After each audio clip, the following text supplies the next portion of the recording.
ఒక హరీష్ రావు ఎలాంటి వారంటే ఆయన ఒక బ్రహ్మం గారి శిష్యుడు సిద్ధయ్య లాంటి వారు. కేసీఆర్ ఏది చెబితే అది చేసే ఏకైక నాయకుడు హరీష్ రావే అన్నారు బీఆర్ఎస్ నేత మాజీ మంత్రి నిరంజన్ రెడ్డి. పరోక్షంగా కవితను టార్గెట్ చేస్తూ మాట్లాడిన ఆయన ఆమె ఎవరి కోసమో హరీష్ పై విమర్శలు గుప్పిస్తున్నారని అన్నారు. ప్రత్యర్థులకు ఊతమిచ్చేలా మాట్లాడడం తగదని అన్నారు.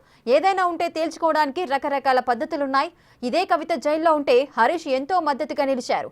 అలాంటి హరీష్ ని కవిత ఇలా టార్గెట్ చేయడం కరెక్ట్ కాదని అన్నారు.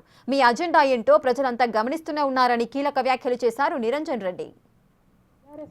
ఆనాడు టీఆర్ఎస్ పార్టీ పెట్టినాక 9-10 నెలల తర్వాత వచ్చిన హరీష్ రావు గారు డే 1 నుంచి లేరు.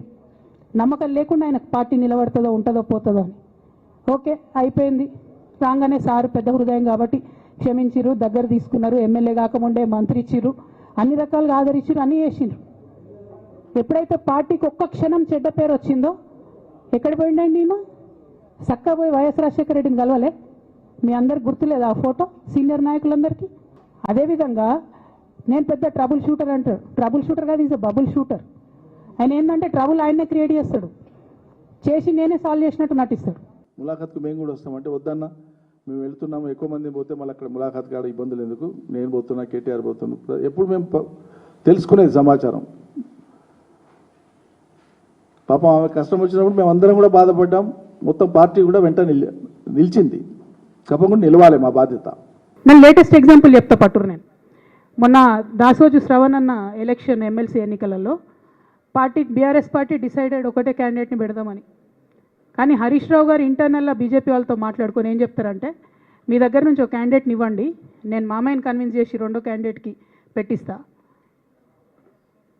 అంటే he wants to create a trouble. ఈ క్రైసిస్లో ఆల్రెడీ మన పార్టీలోకి వెళ్ళి 10 మంది ఎమ్మెల్యేలు వెళ్ళిపోయినాక, 38 మందిలో 10 మంది పోయినాక నువ్వు ఇంకో సెకండ్ క్యాండిడేట్ని పెడితే ఎంత కన్ఫ్యూజన్ అవుతుంది? ఎవరెవరు ఎటెట్ ఓట్లు వేస్తారు?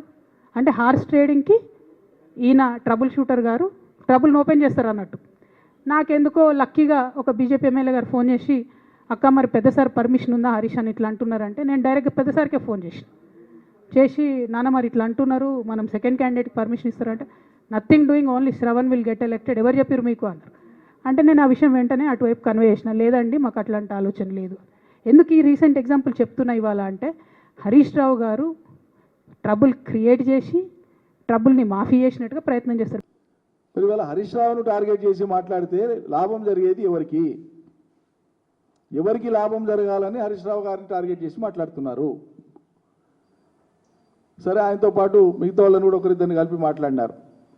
వాళ్ళు ప్రభుత్వంలోనే లేరు. సంతోష్ అన్నాడు ప్రభుత్వంలో ఉన్నాడు. ఒకసారి ఆయనకి ఏదో రాజ్యసభ ఇచ్చినారు. ఆయన మొత్తం పాత్ర అంతా కూడా కేసీఆర్కు వ్యక్తిగత సహాయకుడే. నిజం చెప్పాలంటే ఆయన మంది కాదు కదా, మీ అన్ననే కదా. ఇప్పుడు ప్రజలకు కావాల్సింది, ప్రజలు ఇవాళ ఇబ్బంది పడుతున్నారు, రైతులు ఇబ్బంది పడుతున్నారు, ఈ ప్రభుత్వం ఇచ్చిన హామీలు అమలు కాక మహిళలు ఇబ్బంది పడుతుండ్రు, పెన్షన్ రావట్లేదు, కళ్యాణ లక్ష్మి ఆలస్యం అవుతా ఉంది, సంక్షేమ పథకాలు ప్రభుత్వం చెప్పిన విధంగా అమలు అవుతలేవు. ప్రజలకు సాంత్వనగా నిలవాల్సినటువంటి సందర్భంలో ఈ పంచాయతీలతోనేమొచ్చింది నాకు అర్థం కాదు.